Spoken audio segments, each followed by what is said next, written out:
जय श्री कृष्ण। श्रीनाथ जी चरित्रामृत में आज हम सुनेंगे पुष्टि मार्ग के जहाज की कथा, भाग 3 और 4। फिर गांव जाकर उस व्यक्ति ने सबको सूर्य के चमत्कार की बात बताई। वायु की गति से यह समाचार फैल गया।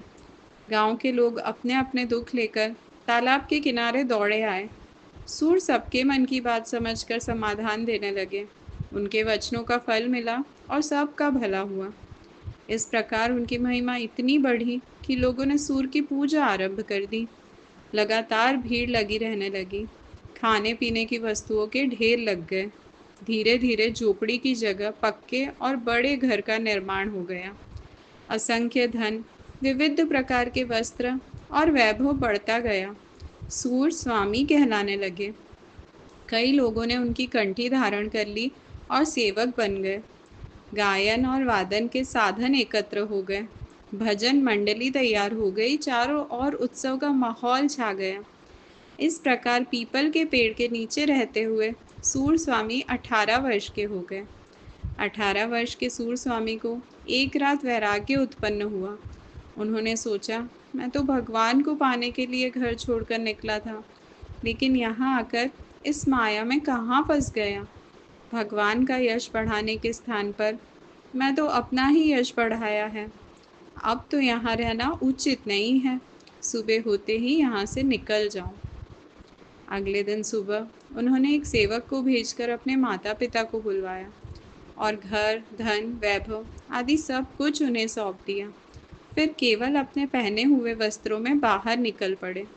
कुछ निर्मोही सेवक भी उनके साथ चल पड़े।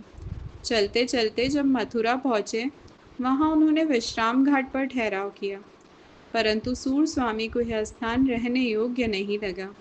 उन्होंने सोचा, जनसंख्या के बीच में रहकर तो फिर वही विपत्ति गले पड़ेगी।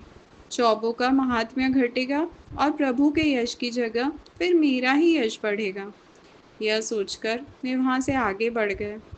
मथुरा और आगरा के बीच स्थित रुनकता गांव के पास गौ घाट पर आकर वे रुक गए। यमुना जी का सुंदर तट, घना वन और जन बसाव से दूर यह स्थान सूर स्वामी को बहुत प्रिय लगा। सेवकों ने वहां झोपड़ियां बना ली और ठहर गए। लेकिन किसी भी प्रकार की अत्यधिक सुंदरता बंधन और अनर्थ ही उत्पन्न करती है। सूर स्वामी के मधुर कंठ, मोहक वाक्पटुता और शुभ अशुभ के ज्ञान ने यहाँ भी माया को आमंत्रित कर ही लिया। दूर दूर से लोग आने लगे।